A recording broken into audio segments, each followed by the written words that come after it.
Third graders, I am going to read to you pages or chapters 42 to 45 from The Wild Robot.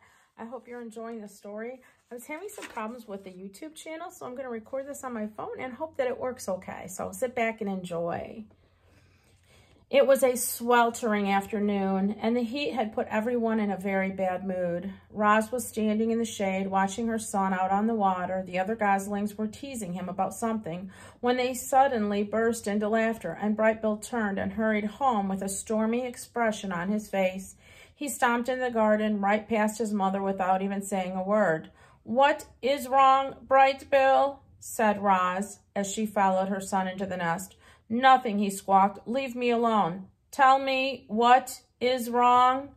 "I don't want to talk about it. Maybe I can help." "Mama, the other goslings are making fun of me." "What did they say?"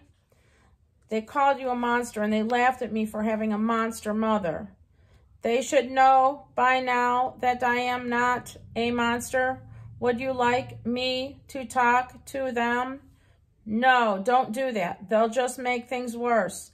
The robot sat next to her son. "Mama, I know you're a robot, but I don't understand what a robot is." "A robot is a machine. I was not born. I was built." "Who built you?" "I don't know. I do not remember being built. My very first memory is waking up on the northern shore of this island." "Were you smaller back then?" said the gosling. "No, I have always been this size." Roz looked down at her weathered body. "However, I used to be shiny like the surface of the pond. I used to stand straighter than a tree trunk. I used to speak a different language. I have not grown bigger, but I have changed very much." The robot wanted to explain things to her son, but the truth was that she understood very little about herself. It was a mystery how she had come to life on the rocky shore. It was a mystery why her computer brain knew some things, but not others. She tried to answer Bright Bill's questions, but her answers only left him more confused. "What do you mean you're not alive?" squawked Bright Bill. "It is true," said Roz. "I am not an animal. I do not eat or breathe. I am not alive." "You move and talk and think, Mama. You're definitely alive." "It is impossible for such a young goose to understand technical things like computer brains and batteries and machines." The gosling was much better at understanding natural things like islands and forests and parents. Parents. That word suddenly left Bright Bill feeling uneasy. "You're not my real mother, are you?" "There are many kinds of mothers," said the robot. "Some mothers spend their whole lives caring for their young. Some lay eggs and immediately abandon them. Some care for the offspring of other mothers.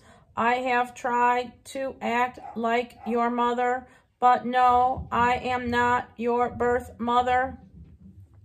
"Do you know what happened to my birth mother?" Roz told Bright Bill about the fateful day in spring, about how the rocks had fallen and only one egg had survived, about how she'd put the egg in a nest and carried it away, and about how she'd watched over the egg until a tiny gosling hatched. Bright Bill listened carefully until she finished. "Should I stop calling you Mama?" said the gosling. "I will still act like your mother, no matter what you call me," said Roz. "I think I'll keep calling you Mama. I think I will keep calling you son." "We're a strange family," said Bright Bill with a little smile, "but I kind of like it that way." "Me too," said Roz. The gosling takes off. It must be hard to have a robot for a mother. I think the hardest part for Bright Bill was all the mystery that surrounded Roz. Where had she come from? What was it like to be a robot? Would she always be there for him? These questions filled the gosling's mind, and his feelings for his mother swung between love and confusion and anger. I'm sure many of you know what it's like. Roz could sense that Bright Bill was struggling, and so she spent a lot of time talking with him about families and geese and robots. There are other robots on the island, said Gosling during one of their talks. He's been sitting beside his mother in the garden, but now stood and faced her. Yes, there are others on the island, said Roz, but they are inoperative. Inoperative? For a robot being inoperative, it is like being dead. Where are the dead robots? They are on the northern shore. I want to see them. I do not think that is a good idea. Why not? You are still a Gosling. You are too young to see dead robots. I will take you to see them when you are older. Mama, I'm not a Gosling anymore, Bright Bill puffed out his chest. I'm already 4 months old. I am sorry, said Roz, but you cannot go. Bright Bill stomped around the garden and squawked. This isn't fair. I promise I will take you to see them when you are older, said the robot. But I want to go now. Please calm down. You can't even fly? I could take off and you wouldn't be able to stop me. Roz stood, and her long shadow fell across her son. The Gosling could feel his emotions swinging wildly, and for a moment he was actually afraid of his own mother. Without thinking, he squinted toward the pond, beat his wings, and flew away. There's Roz on the shoreline. Chapter 44. Your son will be fine, said Loudwing. You know how they are at this age. I do not know, said Roz. Please tell me how they are at this age.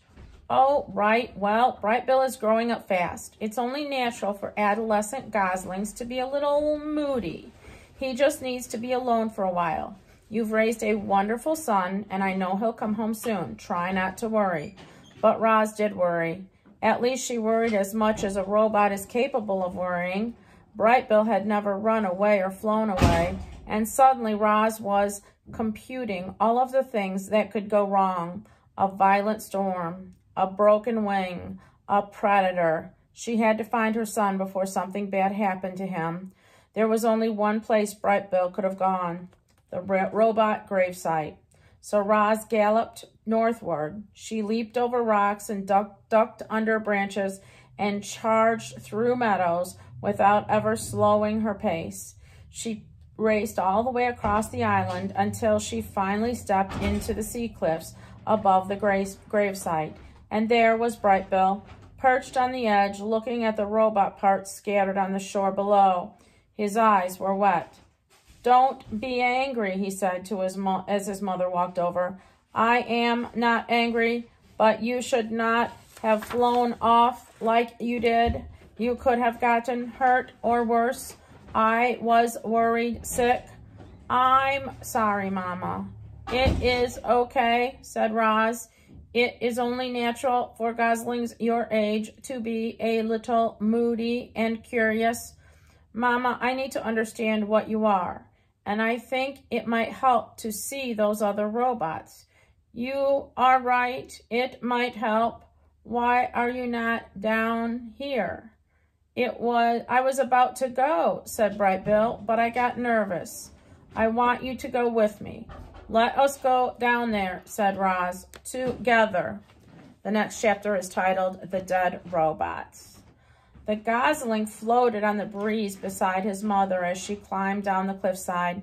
Down they went, past ledges and seagulls and tough little trees, until they were standing on the rocky shore with the cliffs looming behind them. The gravesite had changed. Roz's crate was gone, lost to weather or waves. Some of the robot parts were gone too. Other parts were gritty with sand or were tangled in the seaweed or were inhabited by small scuttling creatures. One smashed torso still had a head and legs attached. Roz and Bright Bill huddled around the corpse and studied the mess of tubes spilling out. This thing used to look like you, said Bright Bill. Yes, we are the same type of robot, said Roz. And now this robot is dead. In a way, will you ever die, Mama? I think so. Will I die? All living things die eventually.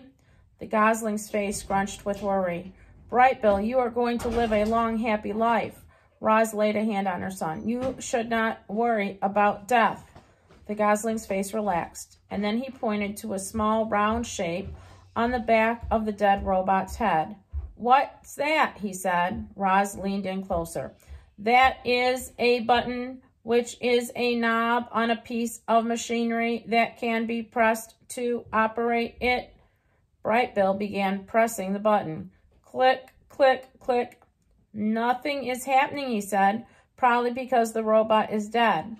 Click, click, click. Mama, do you have a button? Brightbill watched as his mama turned her head all the way around and a small button came into view. You've got one, he said. I never noticed it before. Neither did I, said the robot. The gosling giggled. Oh, Mama, you have so much to learn about yourself. Roz reached for the button on her head, but her hand automatically stopped before she could touch it. She tried with her other hand, but it automatically stopped as well. It seems I cannot press the button, she said. Would you like to try? What will happen? I think that I will shut down, but I think you could simply press the button again to restart me. You think? Squawked Brightbill. What if you're wrong? What if you wake up different? What if you never wake up? Mama, I don't want to shut you down. Roz turned her head back around and saw that Brightbill's face was once again scrunched with worry. She knelt beside him and said, Of course you do not have to shut me down. I am sorry if I scared you. Are you okay? I'm okay, said Brightbill, and wiped his eyes when he heard splashing otters were playing in the ocean. He had never seen otters before. He stared as they swam and dove and sloshed around with one another. They seemed to be having a ridiculous amount of fun, and suddenly the gosling was smiling again. Hello, my name is Brightbill, he shouted over the waves, and this is my mama. Her name is Roz. The last time those otters had seen Roz, they had thought that she was some kind of monster, but since then they heard that she was remarkably friendly and that she had even adopted an orphan gosling. And so the otters smiled at Roz and Brightbill. Then they swam straight around and splashed onto the rocks. Hello there, said the biggest otter. Nice to meet you both. Actually, Roz, we've met once before, but you might not remember me. My name is Shelly. I do remember you, said the robot, but I am glad to learn your name, Shelly. You know each other, said the gosling. These otters were the first animals I ever met, said Roz. They were also the first animals who ever ran away from me. Yeah, sorry about that, said Shelly as the other otter sniffed the robot's legs.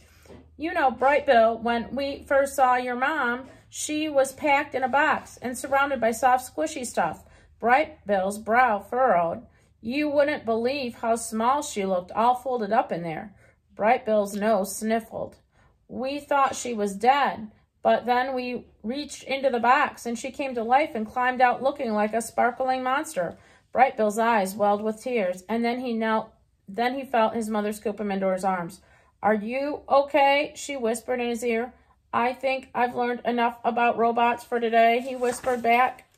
I am sorry, otters, said Roz, but we really must be going. I hope I didn't upset the little guy, said Shelly. I thought he'd like to hear about how we first met. Brightbill will be fine, said Roz, using a friendly voice, but we have a very busy day and we should go home. It was nice to see you again. Goodbye. Roz turned, and with her long side, she carried her son away from the graveside and over to the base of the sea cliffs. Would you like to sit on my shoulder as I climb, said the robot. I feel like flying, said the gosling. I'll meet you at the top. Brightbill flapped his wings and disappeared into the sky. Roz began scaling the wall. Up she went, expertly negotiating rocky columns and ledges until she hoisted herself onto the cliff top, where there were two young bears were waiting. And we're going to stop there. I hope you're enjoying this book. We're going to pick up at chapter 46 next time. Bye-bye.